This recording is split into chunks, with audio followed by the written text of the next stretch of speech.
नमस्कार साथियों, मैं एडवोकेट स्निग्धा राय, लीगल एडवाइज़र। जब कभी भी पति पत्नी के बीच में कोई भी मैट्रिमोनियल डिस्प्यूट होता है तो जो पत्नी होती है वह भरण पोषण पाने की अधिकारी होती है।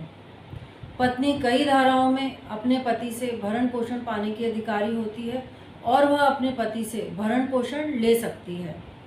अपनी पत्नी के खर्चों का निर्वहन करना किसी भी पति का दायित्व होता है, मगर क्या हो यदि पति अपने दायित्व से विमुख होकर अपनी पत्नी के खर्चे उठाने से इनकार कर दे? क्या ऐसी स्थिति में पत्नी द्वारा अपने पति पर केस किया जा सकता है? भरण पोषण लेने के लिए सबसे प्रमुख धारा जो मानी गई है वह है सीआरपीसी की धारा 125 के तहत पति पर अपनी पत्नी, चाहे वह तलाकशुदा ही क्यों न हो, भरण पोषण करने का दायित्व होता है। हिंदू विवाह अधिनियम की 1955 की धारा 25 और 24 के अंतर्गत महिलाओं के खर्चा वहन और उसके निर्वाह के लिए पति द्वारा खर्चा दिए जाने का प्रावधान है। इसके अलावा हिंदू दत्तक और भरण पोषण अधिनियम की धारा 18 किसी भी हिंदू पत्नी को गुजारा भत्ता लेने का अधिकार देती है।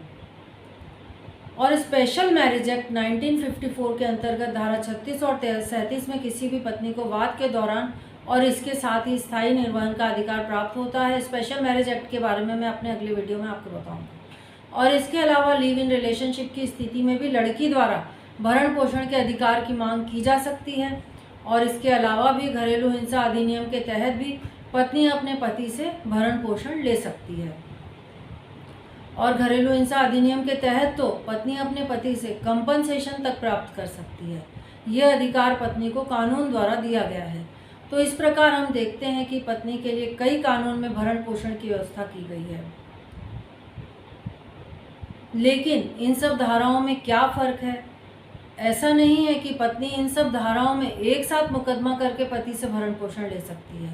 अब चाहे 125 सीआरपीसी का केस हो, चाहे धारा 24-25 हिंदू विवाह अधिनियम के तहत भरण पोषण का केस हो, चाहे हिंदू दत्तक ग्रहण के तहत भरण पोषण का मुकदमा हो, चाहे घरेलू हिंसा के तहत पत्नी के भरण पोषण का मुकदमा हो, हर केस के कुछ कारण होते हैं और हर केस की प्रक्रिया अलग होती है। तो इन सब धाराओं में क्या फ़र्क है, क्या अंतर है, आज इस वीडियो में मैं आपको यही बताऊंगी और इसी विषय पर मैं आपको जानकारी दूंगी। तो सबसे पहले हम बात करते हैं सीआरपीसी की धारा 125 की। सीआरपीसी की धारा 125 के तहत त्वरित रूप से पत्नी को भरण पोषण देने के लिए यह प्रावधान किया गया है। सीआरपीसी की धारा 125 सारे धर्मों पर लागू होती है। इसमें हर धर्म की महिलाएं अपने लिए भरण पोषण प्राप्त कर सकती हैं। धारा 125 के तहत एक सारांश प्रक्रिया समरी प्रोसीडिंग की व्यवस्था की गई है। और धारा 125 सीआरपीसी के तहत किसी भी प्रकार के कोई जाति या धर्म का किसी भी प्रकार का कोई भी बंधन नहीं होता है। इसके अंतर्गत भी पत्नी को पति द्वारा गुजारा भत्ता या भरण पोषण अधिकार प्राप्त है। दंड प्रक्रिया संहिता की धारा 125 के तहत पति पर अपनी पत्नी, चाहे वह तलाकशुदा ही क्यों न हो, के भरण पोषण करने का दायित्व होता है। सीआरपीसी की धारा 125 में अंतरिम भरण पोषण का भी प्रावधान किया गया है। इसमें न्यायालय पत्नी को अंतरिम भरण पोषण दिलवाती है, जो जल्द से जल्द दिलवाया जाता है क्योंकि केस का अंतिम फैसला आने में समय होता है। पत्नी की ज़रूरत को पूरा करने के लिए कोर्ट द्वारा जल्द से जल्द अंतरिम भरण पोषण का ऑर्डर किया जाता है। हिंदू विवाह अधिनियम की धारा 24 में पत्नी को खर्च देने का जो प्रावधान किया गया है वह इसलिए है क्योंकि यदि पारिवारिक न्यायालय में कोई केस चल रहा है तो जब तक न्यायालय की प्रक्रिया खत्म नहीं हो जाती है तब तक पत्नी को न्यायालय द्वारा धारा 24 में खर्चा दिलवाया जाता है। हिंदू विवाह अधिनियम की धारा 24 के अंतर्गत प्राप्त भरण पोषण के अधिकार केवल हिंदू महिलाओं पर ही लागू होते हैं। इस प्रकार के हिंदू दत्तक एवं भरण पोषण अधिनियम की धारा 18 में जो प्रावधान है, हिंदू पत्नी अपने पति से भरण पोषण ले सकती है, चाहे वह पति के साथ रह रही हो, चाहे वह पति से अलग रह रही हो। इस धारा के अंतर्गत यह आवश्यक नहीं है कि पत्नी का अपने पति से तलाक हो गया हो या तलाक का मुकदमा कोर्ट में चल रहा हो। और इसी तरह हिंदू विवाह अधिनियम 1955 की धारा 25 में भी पत्नी को स्थायी भरण पोषण यानी परमानेंट एलिमनी पति द्वारा दिलाई जाती है, लेकिन इसकी प्रक्रिया अलग होती है, इसके प्रावधान भी अलग होते हैं और इसकी व्यवस्था भी अलग की गई है। धारा 25 में पत्नी को भरण पोषण तभी दिलाया जाता है जब न्यायालय में कोई मुकदमा या तो चल रहा हो या फिर डिक्री पारित कर दी गई हो, यानी पति पत्नी के बीच में वैवाहिक विवाद से संबंधित कोई मुकदमा चल रहा हो और उसमें डिक्री पारित कर दी जाती है, तब उस प्रकरण में पत्नी को भरण पोषण दिलाए जाने का प्रावधान न्यायालय द्वारा किया गया है। इसका मतलब यह है कि धारा 9 से लेकर धारा 14 तक कोई भी याचिका पत्नी द्वारा न्यायालय में दाखिल की गई है और उस मुकदमे की कोई डिक्री पत्नी के लिए पारित कर दी जाती है, तब न्यायालय द्वारा पत्नी को भरण पोषण की व्यवस्था की जाती है। हिंदू विवाह अधिनियम 1955 की धारा 9 में, जैसा कि हम सभी जानते हैं कि यह उस समय कोर्ट में मुकदमा लगाया जाता है जब पति या पत्नी में से कोई एक पक्ष बिना किसी कारण के अलग रह रहा हो। जैसे मान लीजिए कि पति ने पत्नी को छोड़ दिया है, घर से निकाल दिया है, वह भी बिना किसी उचित कारण के। तो पत्नी यदि चाहे तो धारा 9 के तहत न्यायालय में पति के साथ रहने के लिए याचिका दायर कर सकती है।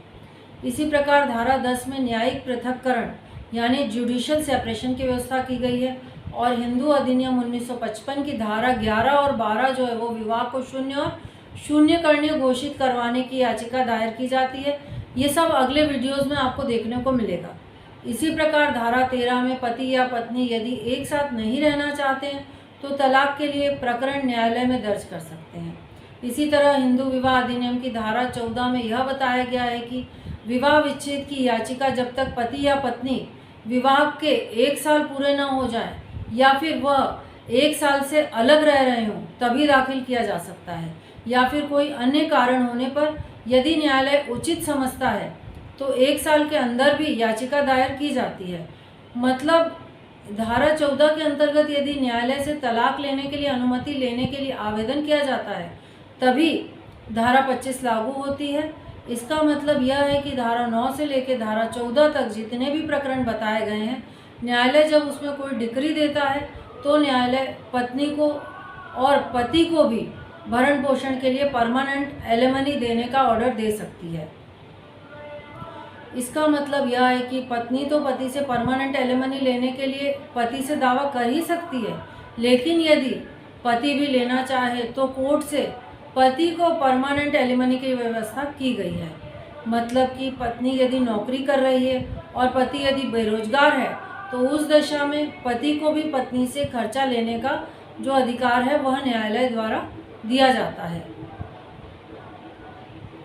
तो यह थी पत्नी के भरण पोषण के लिए कोर्ट में आवेदन किए जाने की जानकारी। आगे के वीडियो में इसी तरह की कानूनी जानकारियाँ आपको मेरे द्वारा दी जाएगी, इसलिए आप मेरे चैनल पर यदि नए हैं और कानूनी जानकारी प्राप्त करना चाहते हैं तो आप मेरे चैनल को सब्सक्राइब करने के साथ ही जो बेल आइकॉन का बटन है वह दबा दीजिए, ताकि मेरे आगे आने वाले वीडियोस के नोटिफिकेशन जो लीगल वीडियोस हैं उसके नोटिफिकेशन आपको आसानी से मिल सके। यदि मेरे द्वारा वीडियो में दी गई जानकारी आपको पसंद आई है तो आप मेरे चैनल को लाइक कीजिए, शेयर कीजिए। धन्यवाद। आप अपना और अपने परिवार का ध्यान रखिए।